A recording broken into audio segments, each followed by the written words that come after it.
Hi lovelies, and welcome to another video on my channel. Thank you very much for joining me today as always. This video is going to be about creating this mani here. So the inspiration for this mani has come from several Instagram accounts actually. Obviously follow a lot of nail accounts and I have seen this on several channels and I just really loved it. Most of the designs I've seen have been in pastel colors because of course the Northern Hemisphere is in spring right now. We are in autumn and so I have gone with a more autumnal palette and I have gone with browns and golds. So everything I use today, I've got my opaque nude, which I used as my base coat, and that is this pinky nude color that you see as the basis for the design as well. The browns I used both came from this palette. This is the NSI Australia palette number 2, the solid gel polish palette. And I used two colors. I'm sorry, these don't have names or numbers, so I can only just sort of point and let you know which ones I use. So the lighter color I used was this one from the third row, and the darker chocolate color was this one in the bottom left-hand corner. They were the two browns that I used. I also used my clear rubber base gel. I used that a few times in the video, as you will see. In terms of the nail art, I used my black gel paint. So this I used obviously for the black that you can see here, but I also used it as the basis for my chrome powder. So if you want your chrome powders to really stand out and have some real life to them, then put black underneath and it really does make them pop. They look amazing. And I've also got my gold chrome powder. You will need something to apply both of these products. So I use an eyeshadow applicator for the chrome powder. You will need something that you can rub and give a little bit of friction so that you can really rub that chrome into your gel polish. And then I also used my my long fine liner brush to apply the black gel paint. Oh yes, and I used my application brush to apply the solid gels. They don't come with a brush, so I used that. I also used some gold foil. I decanted that into this little triangular dish. I found that a little bit easier. This foil is very light and wispy. You need to so much as look at it and it goes floating away. So I found it easy to put into decant this into here. And then I just used tweezers and my fingers to basically pull the little pieces apart. So because basically it comes in one long, I've broken it up now into slightly smaller ones, but it comes like this one, which I haven't broken up yet. It just comes in one big sheet. So you really want to split it up into smaller pieces of whatever size you want and move it around your nail. So to do that, to move it around my nail, I actually used a silicone tool. I actually found this really, really good. It was a bit of potluck. I didn't really know what to use. I was going to use a cuticle pusher, but I actually found this to be really good because it's nice and soft and flexible, so it doesn't damage your gold foil at all, but it does allow you to move it across the nail. It also allows you to flatten it against the nail, and because it is flexible, it works really well for that. So if you have got one of these, would recommend it. Did a really good job. And then other than that, I just used my palette to decant some of my gel polish and of course top coat to finish off. And I think that is everything that I used. So as always, thank you very much for watching. I do have a mixture of products here, but as I think I've mentioned before, I do have a code for NSI, which I'll pop into the top right hand corner. It is ZoeH_NSI, and that will give you 10% off your first order with NSI. I don't have a code for Madam Glam, I'm sorry, as much as I love their black gel paint and their brushes. And I think that is everything. I hope you are all well, and as always, thank you very much for watching. So I'm just coming in here with my first layer of that chocolate brown color. So I'm starting with my little finger. I always start with my little finger. I don't know why. It's just habit, I think. So then I know, roughly where I'm at. Hopefully I can remember which nails I have and haven't done. So I just show you the one coat with this mani. I do 2 coats of all of these colors. I just don't show it and trying to keep the video a little bit shorter. If you want me to leave in the second coat, then just drop me a comment and I will leave it in future. But I thought I'd just try it, leaving it out to make the video a bit shorter. So I'm just going in, capping my free edge, which I always do on one coat of color, and then getting as close to those side walls as I can. These solid gel colors, you probably could go in with a slightly thicker layer and just do the one coat, but I wanted to go in with the two. You know me, that's just what I do. I do thinner coats and multiples of them. So I have to say, if you replicate this mani, this is a real case of trust the process doing this mani, because you feel like you're just placing random blobs of color on your nail, which is basically what you are doing. So no surprise there.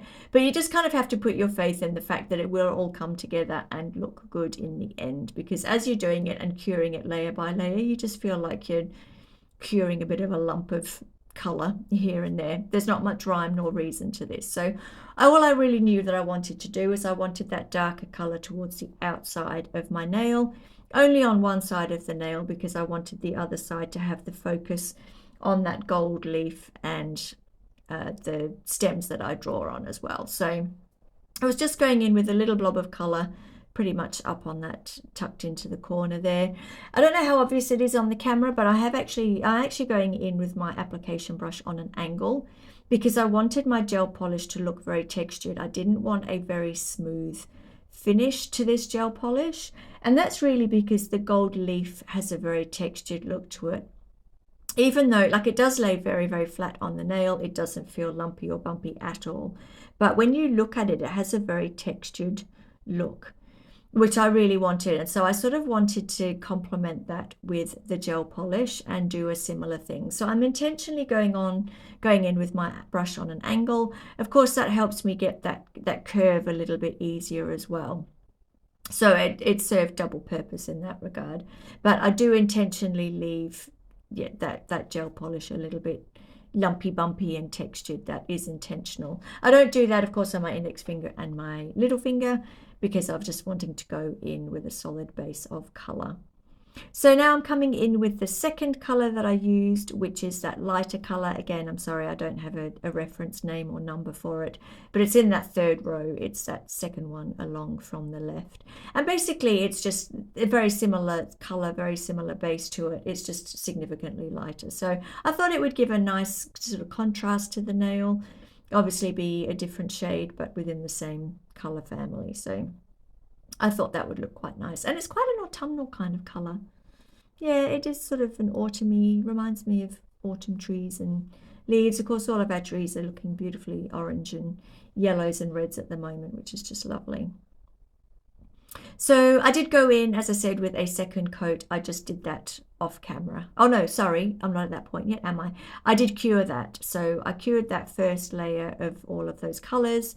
And yes, now I'm coming in with my lighter brown with the design nails. So I'm butting it up right against that chocolate brown color, doing some sort of random, roughly circular, but when I say roughly, I mean seriously roughly. It's just a blob of this color basically, but it is butted up against that brown, larger in shape and size. I wanted this to be a larger chunk of the nail than what the dark color was. And this is also going to be a bit of my background for my gold leaf and my design. So I didn't want this to be too bold, which is why I also didn't do the darker color across too much of the nail. I literally just wanted that to be like a little splodge. Is that a word? A splodge? We'll go with it. We'll pretend that it is.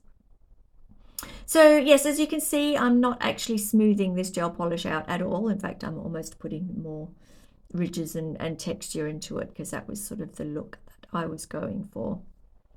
So this is a very kind of abstract design. It is very random. It is as random as it looks like I'm doing, mainly because the gold leaf has a mind of its own. For those of you that haven't used it before, it's funny stuff to work with. I'd never used it before doing this mani, and I'd seen it obviously and I liked the look of it, but it really does have a mind of its own. So if you pick it up in your fingers, it will literally stick to anything that touches it, which is why I'm going in here with my orange wood stick and my tweezers. It's almost static in the way that it just sticks to everything. It's very, very flimsy. It's very, very light, and it will literally tear where it wants to tear. Don't try and be too precise in getting a shape out of this stuff, because I think you'd be severely disappointed. I was happy to go with random. It's perfect for designs like this that are a little bit abstract. It's something that you just need to trust in and just let it do what it wants to do.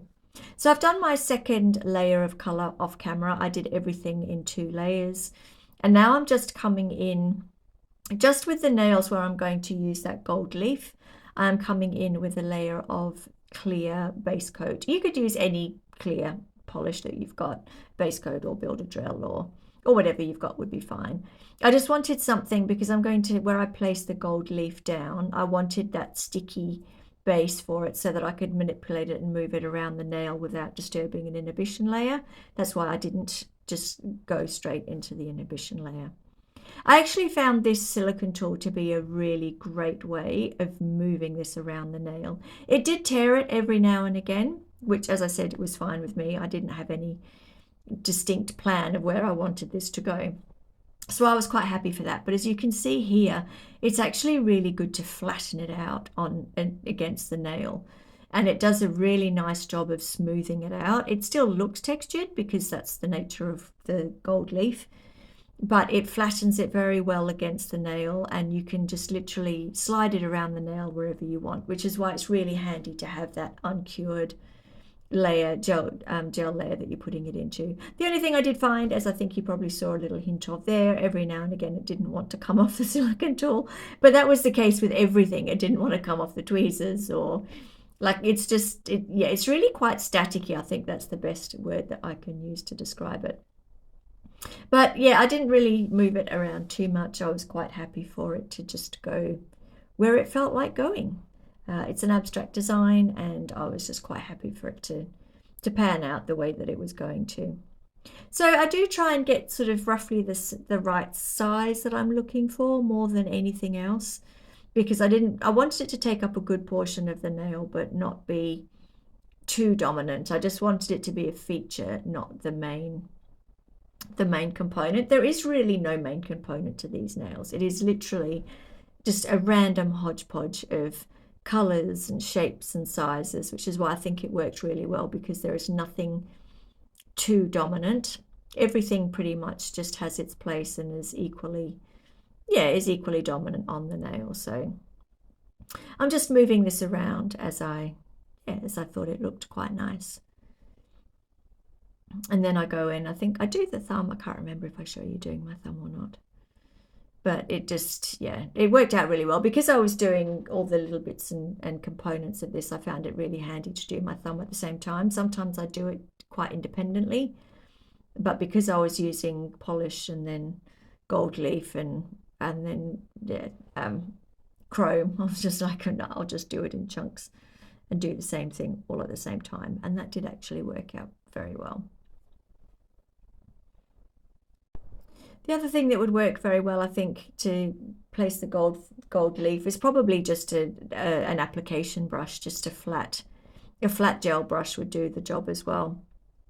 You don't want anything particularly pointy or sharp or too hard, I don't think, because the harder the tool that you use, the more likely you're going to tear the gold leaf, which, if that's what you want, then that's great. But I didn't necessarily want that. I did want it in quite sort of largest flat chunks as well. So I did actually find the silicone tool did work incredibly well. And again, here you can see it just enables you to flatten that gold leaf out, and it just sort of sinks into that uncured gel polish, and just, it worked really, really well. And then I cured that. It is a 60-second cure, this gel, this rubber-based gel. So just cure it for however long your system is.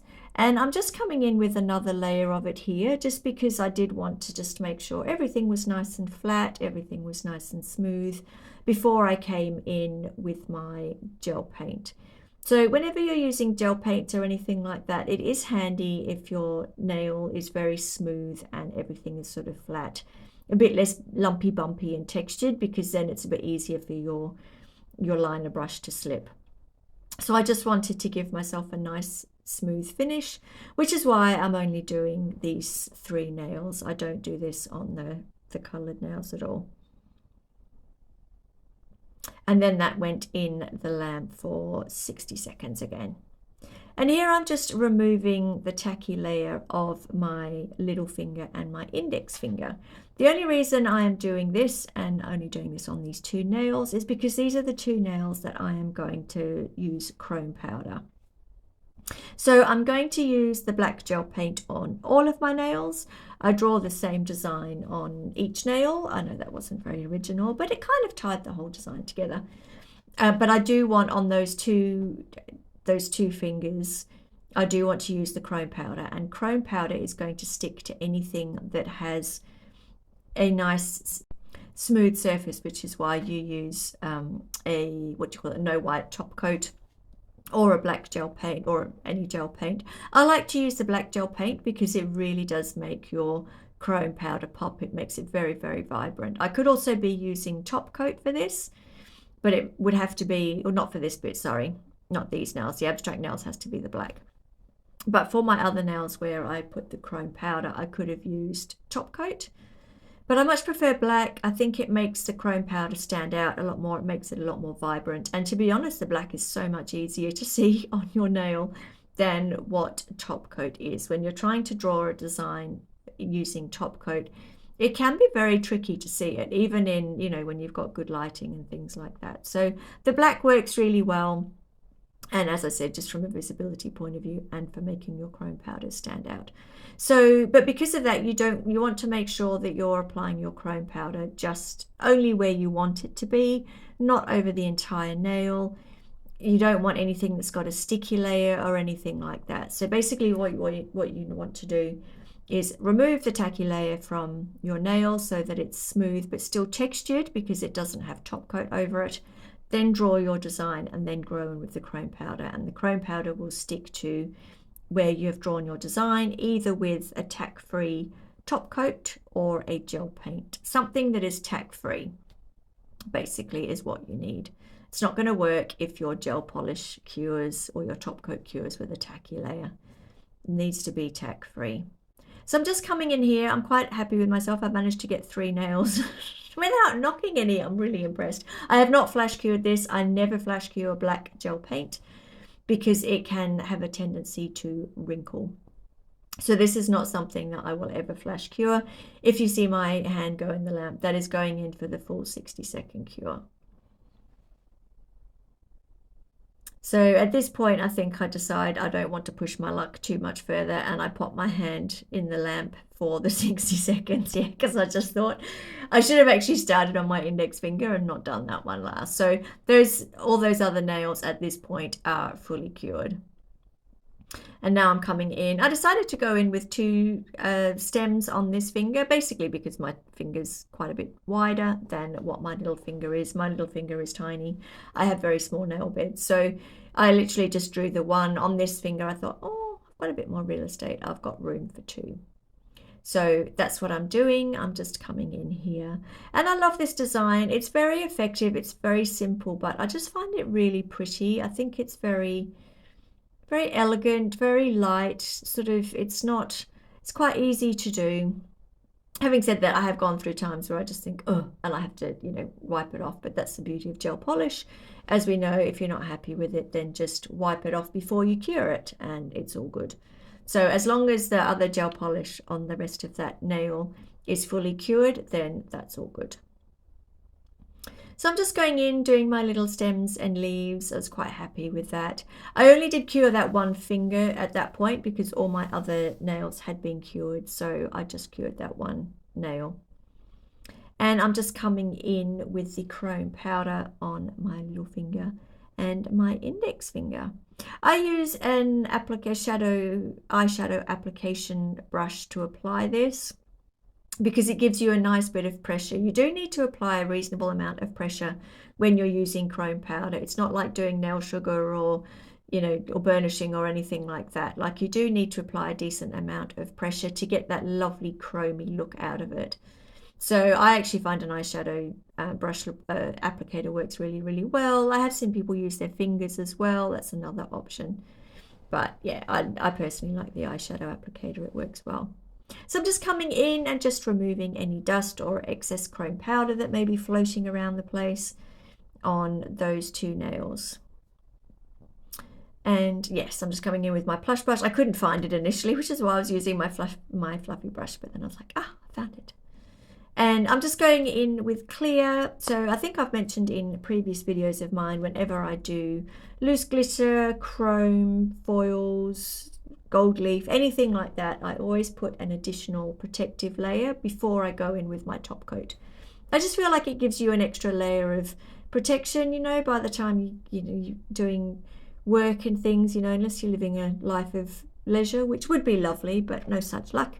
Then, you know, you're using your hands and your nails all the time. So it's handy to give them an extra layer with just a clear coat. So I'm coming in with my rubber base coat again. This is a very thin layer. I know that's not very obvious on camera, but I'm not applying an excess amount of product here at all. I'm just applying a thin layer just to give a little bit of extra protection. Not sure what happened there. Oh yes, I think I just had a little bit of gold leaf that was sticking up a little bit, so I went in and flattened it a little bit with my orange wood stick, made it behave itself, and continued on my merry way with my clear.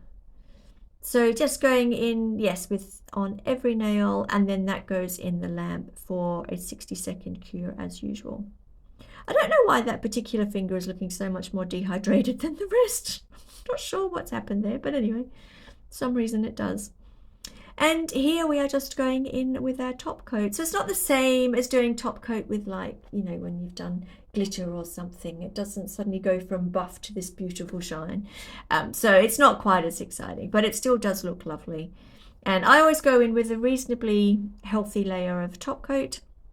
Just fills in any little gaps, especially where you've got hand-drawn art, dots, anything like that.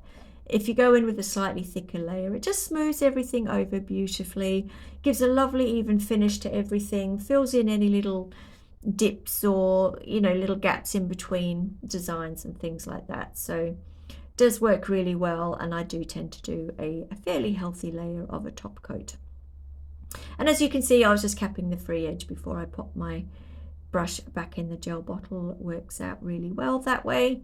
You don't tend to get such a lumpy bump on the end of your nail.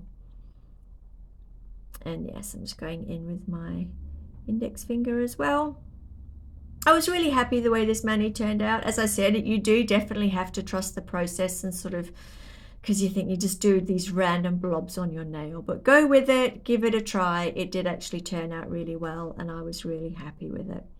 So 60 seconds in the lamp, and this is what we ended up with. So thank you very much for watching as always. I hope everyone is safe and well, and I will see you all in the next one. Take care. Bye.